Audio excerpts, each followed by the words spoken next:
There's nothing better than Uber overseas when it comes to the prices, right? Well, lower prices meant more stress when it came to asking for a simple ride. Today, I'll get into what could go wrong while using Uber when living overseas.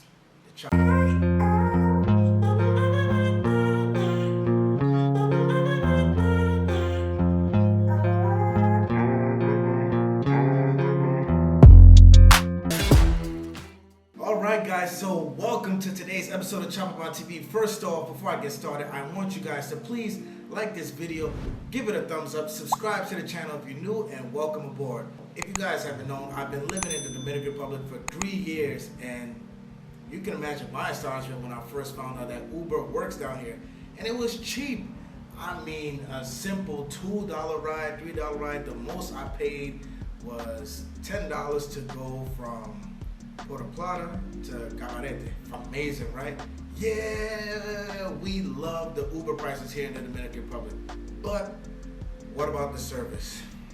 Here in DR, I have realized that even the Uber drivers could be a little bit, well, not a little bit, they are a part of the scam culture. And I myself have been subjected to being robbed through the application. Not robbed like physically, but the workers themselves have tried to steal money from me. Why? How? Easy. They can't get reported here. My first tip when using an Uber overseas, put the passcode.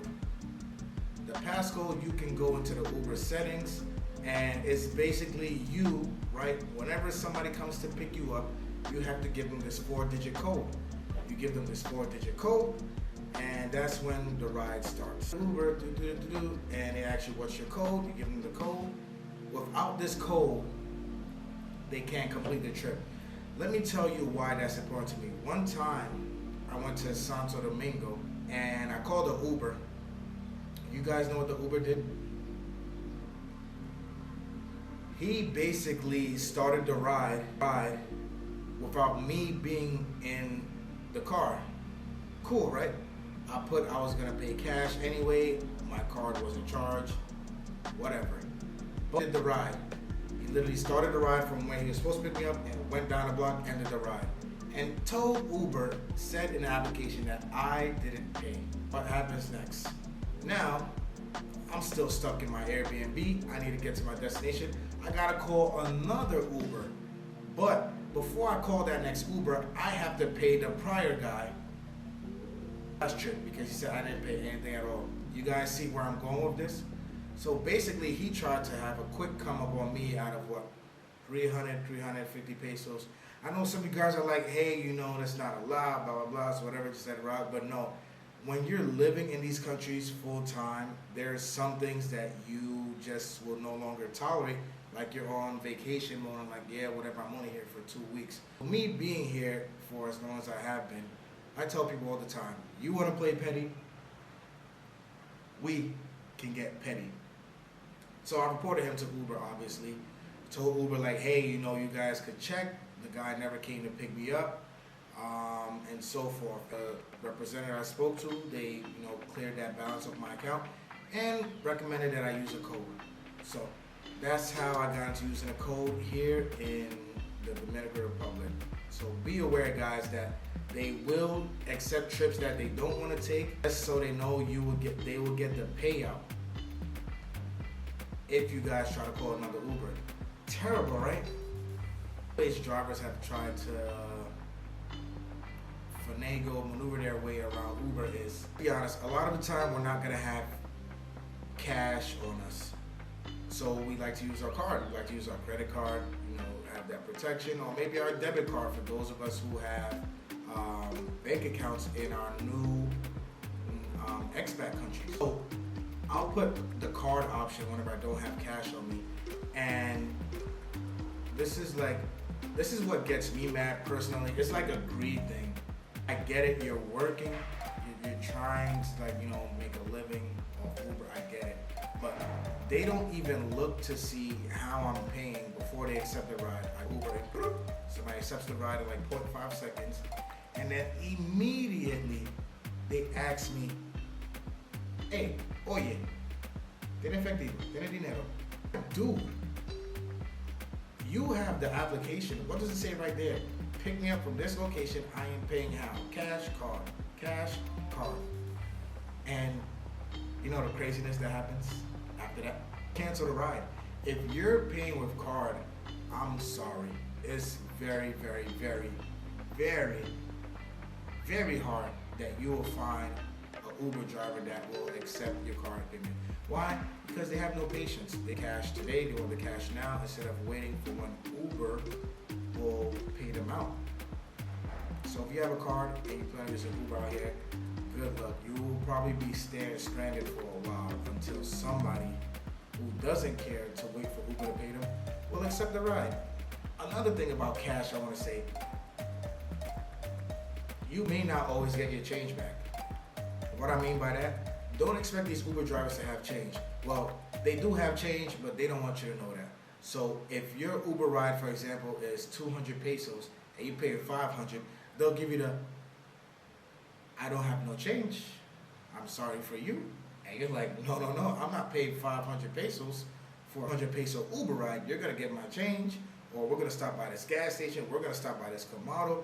We're going to stop by the lady selling avocados right there in the corner. We're going to get this change. So that's the new thing now, guys. Like, a lot of them will try to go away with your change, whether it's 500, 1,000 pesos, depending.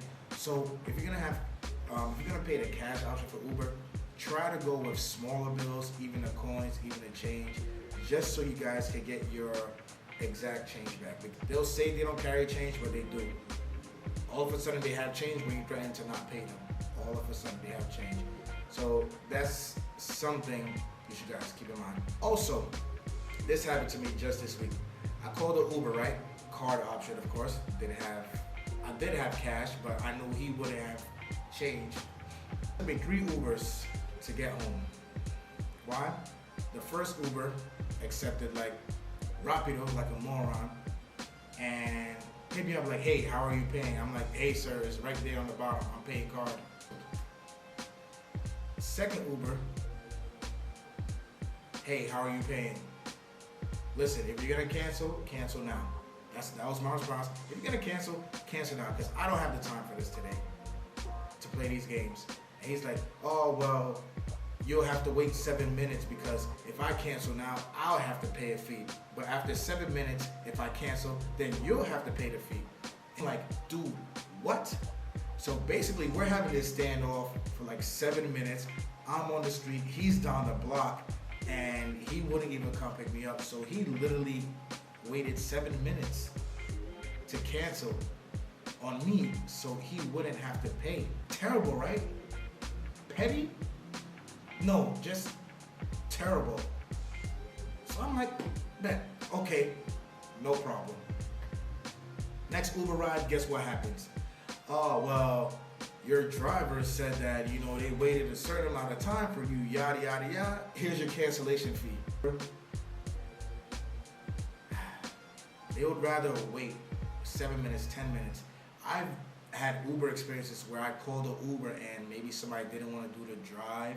Maybe they swiped by accident to accept or give you the ride, and they will legit wait. They will have a standoff until you cancel because they don't want to pay for their error. You have to pay for their error. So it could literally be a standoff for 10 minutes.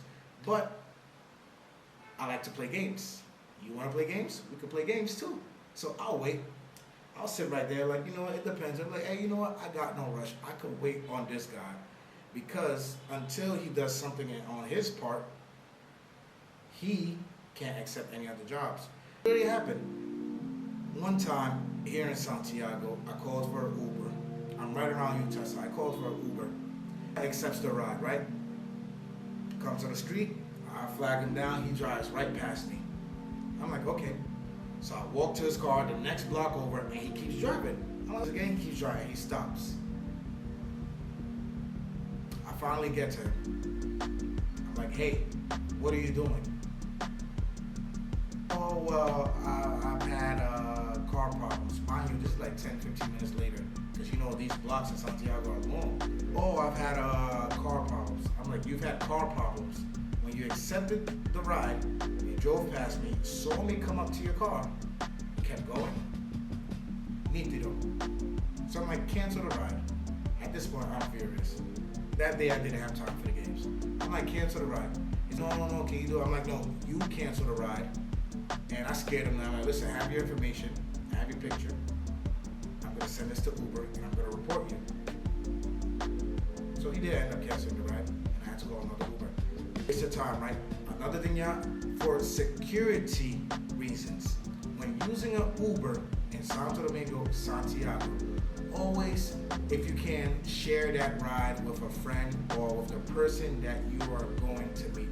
Why I say that? Because out here, there's something called borrowed Uber. What's borrowed Uber, Chapapa? Well, I'm glad you asked.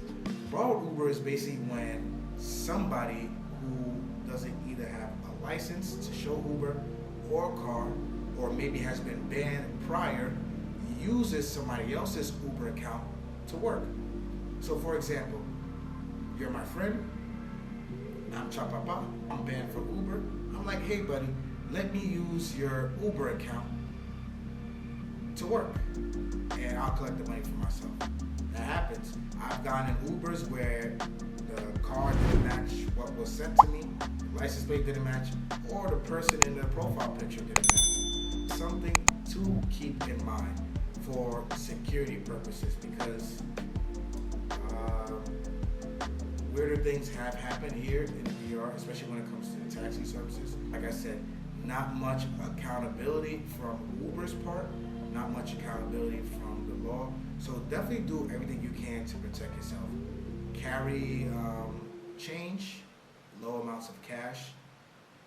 Do not let them bully you into canceling.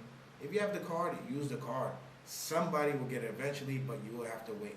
Just be stern, just be quick, be like, hey, I'm paying with card. If you're gonna cancel, cancel. I'm not canceling nothing. And then if they try to argue with you or tigre you, scare them a little. Be like, hey, listen, I have this conversation. I'll send an Uber right now. I'll report you. And most of the time, that will get them to act right. Unless you come across those who really, really don't care and they have nothing to lose, I suggest you download InDriver. InDriver is another good one. One more tip I have when it comes to Uber here in the country: if you get an Uber and you come across a driver that you really, really like, save his number. That's not illegal. Save his number, get his contact information, be like, hey, listen, can I use you outside of Uber? Most of the times you'll get a good rate. You'll be able to even pay them to stay with you as you run your errands. For those of you who may be moving new and you need to be out and about more, I do it all the time. My first Uber here in Santiago became a very good friend of mine, believe it or not. So if you have an Uber driver whose service is very good, cherish them. Really cherish them, because they are a rare commodity out here. Guys, this has been Chapapa's episode on the Uber experience here in Dominican Republic.